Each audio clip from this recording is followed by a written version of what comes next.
Hi, Julie. Good Hi, to see James. you. How are Lovely to things? see you. Fantastic, actually. Well, we're in the middle of COVID here, and everyone's in lockdown. Unfortunately, retail is very quiet, but yeah, we're all hanging in there, trying to survive. Indeed. How are I mean, you? the same. And it does make me, the COVID situation does make me think very much about your contribution to the book, Fashion Merchandising Principles and Practice, Mm-hmm. because the premise of the chapter within which your contribution sits talks about global differences within the merchandising role. Mm-hmm. But actually, when you think about a COVID situation where we're all in a similar situation, that does pose the question as to whether actually is there much difference between, say, Australia, the UK, the USA, India, China, the Mm. Philippines? So just why don't you introduce yourself for our viewers, and then just give us an idea of how COVID is affecting the retail industry there. Sure, sure. Well, my background is buying and planning. I've spent probably 15 years in the industry working for various major retailers in Australia. And following on from that, I had my own business where I consulted to small businesses on and startup businesses on their own digital strategies, helping them understand how to connect, everything from cloud accounting through to their social media strategies. And then I was approached by RMIT to set up their merchandise planning and buying program or courses. So I teach now as part of the associate degree in fashion and textiles merchandising here in Melbourne, which I love. I love the students. So COVID, yes, it's been very interesting. Australia is an interesting market. It's quite a small market, and it's a very competitive market. I think this year has been reforecasted to hopefully just under $16 billion in revenue. But the interesting thing out of that is that 93%, not quite $2 billion in revenue will come out of 93% of the retailers here. So yeah, it's a lot of small independent retailers. The main retailers here have grown through mergers and acquisitions rather than actual, sales growth or market penetration. So it's been interesting with COVID because Australia has always been a very protected market, and up until probably 10 years ago when Zara was the first of the international retailers to start trading here. And Australian retailers have been very slow to embrace online and e-commerce, and this has kind of thrust everybody into a realm they weren't prepared for, they hadn't invested in, they didn't really understand. And sadly, we're starting to see this year, we've seen a lot of retailers go under, and I suspect we'll probably see a lot more retailers go under. Interestingly, a lot of these smaller retailers who have embraced online and have embraced technology are actually doing really quite well. They know how to use social media, they know how to connect with the customer, and they have focused heavily on the consumer, which I think has kind of been lost in the past. There hasn't been that focus on the consumer. And when we saw Zara and H&M and Uniqlo enter our market, rather than sort of critically look at our businesses, a lot of retailers sort of embarked on a race to the bottom in terms of price, rather than looking more holistically at their supply chains and looking at finding that point of difference and connecting with their consumer. So yeah, we're in uncharted waters at the moment. It's all very interesting. Absolutely. I was really struck by you mentioning that 93% of that Australian dollar turnover only equates to 2 billion out of 16 billion. And in a country that is physically very large, that does imply to me, without knowing the dynamics of the Australian market, that it is very fragmented, and Mm, therefore it comprises of some big players yes. who probably dominate within their sector, but then they are limited, I guess, in reach because of the global nature of their product ranges. And that may be where the small independent sector has an advantage because of the regional differences within Australia itself. Is Mm. that fair? Absolutely. I mean, it's one of the differences that we have, because Australia is, in terms of landmass, is huge. It's 50% larger than Europe, with a population of less than 26 million people. So most of whom live around the coast. So logistically, it's very, very difficult to reach those people, particularly given most retailers, even the big guys, have one, maybe two DCs. So the cost of distributing products across the country is very high. So add that to this fight to hit low prices and the impact on margin, makes it it's all impacted profit. It's not a good recipe. It kind of No. it's really, the success of that is based on the premise that you will turn a lot of merchandise, and we don't have the population to turn a lot of merchandise. So That's interesting. So that must, that to me, in my mind, then throws out that while the core components of the merchandising role, you've talked about margin, you've talked mm, about scale that mm, that low margin requires, is replicated across various economies, including the UK. mm, It may be, though, it's the how you use those tools to try and derive profit is probably different, because in the UK we can get scale because we're mm, physically very small. We have more than double the size of your population.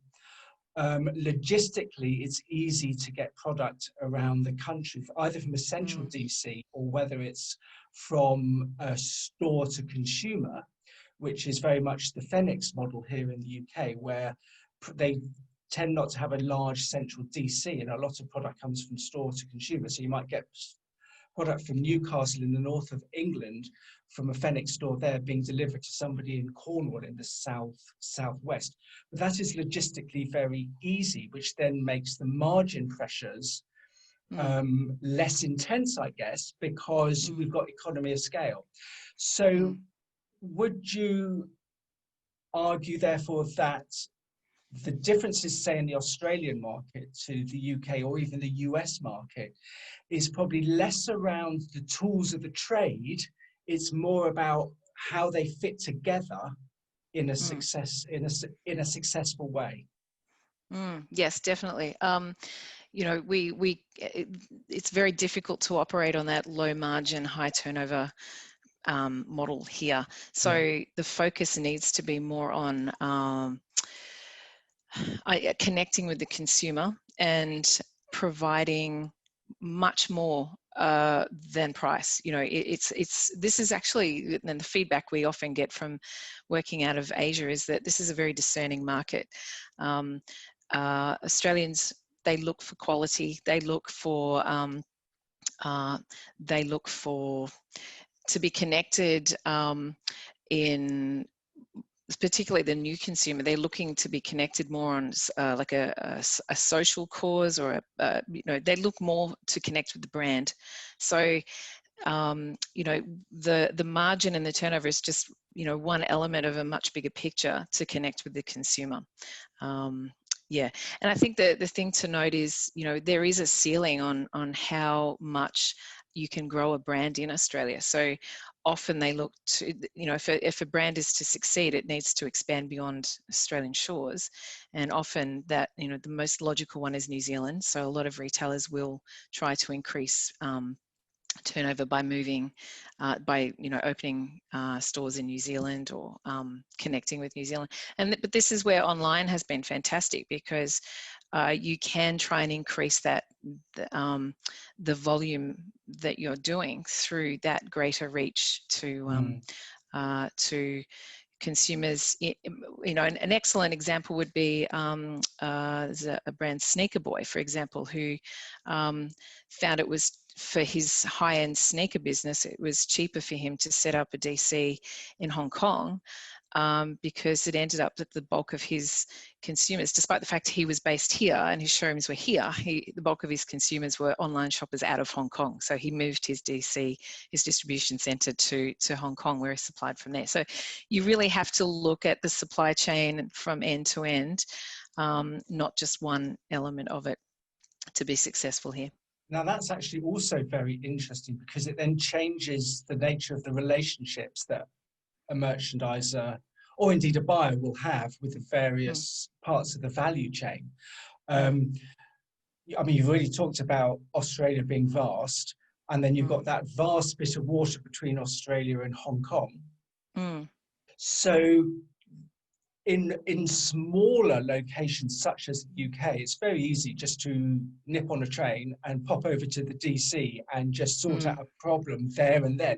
And actually, that's what I used to do a great deal when I was in industry. Our DC was probably about an hour away by train, and you just pop up. You could be there in an hour, sort out whatever the logistical difficulty was or quality issue, and then pop back on the train, be back in the office and still do a full day's work.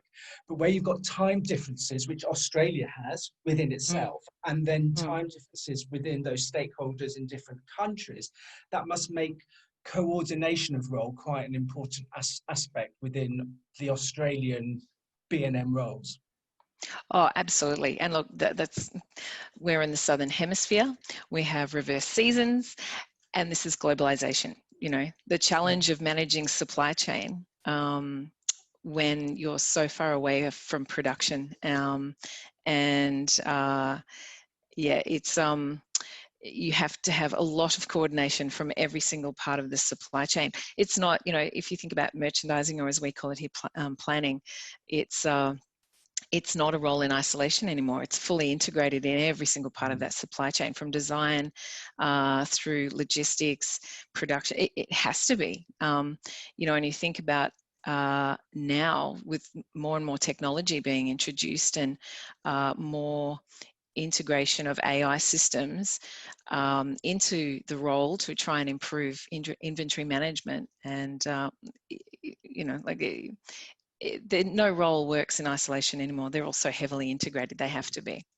I mean, I'm getting pictures of a bow tie in my mind, where one end of the bow tie at its thickest end is the supply logistics side of the role, which then I need to try and shape it, which then concertinas into the planning role, which actually might be quite contained. And then the bow tie goes out again, where you've got the consumer facing end, where you have to engage in a way that perhaps is different to, say, in the UK or even in the US market. I'm also struck about you talking about Australia being a very discerning market and it being very difficult to enter. If I then think about the contribution to the chapter from Gagan, who is in Pearl Academy based in Delhi. Yes. The market facing them is obviously very different. It's more stratified in that you've got the organized sector and the disorganized sector, but then below that as well, you've got significant potential in that the market is growing at a very fast rate, which almost, not wanting to suggest our colleagues in India have it any easier than us, it does make the opportunity to take risk more palatable. Whereas I guess in a more mature market, certainly one that's constrained like yourselves, there may be a tendency to be more risk averse. Absolutely. Yes, and it's a shame, because when you look at the successes at the moment, they are those who swim upstream. You know, they do things differently, they challenge the norm. And you know, it's probably the biggest criticism of retail here is that everything looks the same. Everything's similar. Everyone's doing the same thing, and everyone's cannibalizing each other. And it's when you try to do things differently. You know, there's a lot of discussion around the death of the department store at the moment. You know, are we going to see the demise of our two greatest department stores? You know, and it's worth noting our first department store, David Jones, hosted the Queen when it first opened. Like it's a big deal in Australia, and we're seeing sadly that sort of diminish. But you know, I don't think the department store's changed. It's just evolved into something different, and we're starting to see some testing with one of our discount department stores here with Kmart, who are looking at and I know what's happening in the US as well, where does the consumer want a department store? Do they want to have to, you know, they're time poor? Do they want to wade through floor after floor of merchandise when they can sit online and shop at 11 p.m. at night? You know, so changing that into like delivery hubs and service centers for online brands that might fall under the same umbrella. It becomes then more of a service center. That then changes your supply chain again, you know, and absolutely, then it does. You know, that poor planner, do they never go home? they're very stressed. I'm sure. Well, actually, it's funny you should mention the USA, because within the book, I forget which chapter it's in. I think it's chapter 2.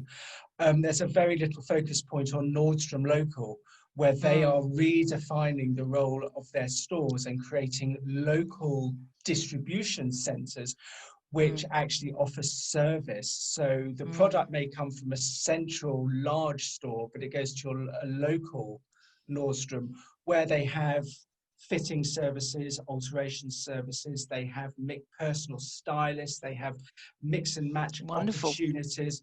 And I probably can see that model working. But as you say, that then makes the idea of the planner role extremely detailed, because at any one time you never really know where your stock is, because it could be in Hong Kong, in the example you've already given us, it could be between Hong Kong and Australia, it could be in Australia between a landing point and the consumer. It could, of course, come back into the chain as well if they return it. And then if you have these new sort of constellation distribution hubs, I guess that makes, and in a country that's so large, I guess that puts supply chain visibility at the core of the role. And when you think about, you know, our regional areas don't necessarily have access to the brand, or they don't have access to the brands that the city consumer does. So you put these hubs in regional areas, which is where they are, suddenly that consumer has service. You know, it's wonderful, but it puts a lot of pressure on the supply chain. It really does. And that inventory management, things are, it starts to get very complicated. Absolutely. Well, thank you very much for your time. Is there anything you would like to add to that? Where do you see the role of the planner going then? How about having your tip for the next 5 to 10 years? Ooh, my tip. Let's finish on some futurizing with where are we going to go with all of this? Ooh, okay. Well, I think that the role of the planner will probably we'll see it evolve. I think more and more technology means more and more data and more analysis of data. So I think the actual, what we've seen as a central role of planning will probably become 5 or 6 different roles, focusing on each different part of the supply chain, all coming together to manage. I mean, yeah, it won't be as it is. There's no doubt about that. I think as we become more and more focused on consumer and the consumer, you know, I think, you know, we're all trying to grapple with Gen Zs at the moment. You know, they're about to throw the rule book out the window, and they're demanding, they're tech savvy, they want to be connected at all times, and you know, we have to cater for their needs, and that's not a straightforward process. So yeah, I think the more data we get, which is what we need to and we will be able to access, given the more interconnected, the more omni-channel we become, the more diverse and specialized that planning or merchandising role will become, for sure. Okay, thank you very much. Very interesting. And I look forward to speaking to you again very soon. Thank you. Likewise, James, you take care. You too. Okay, thank you very much.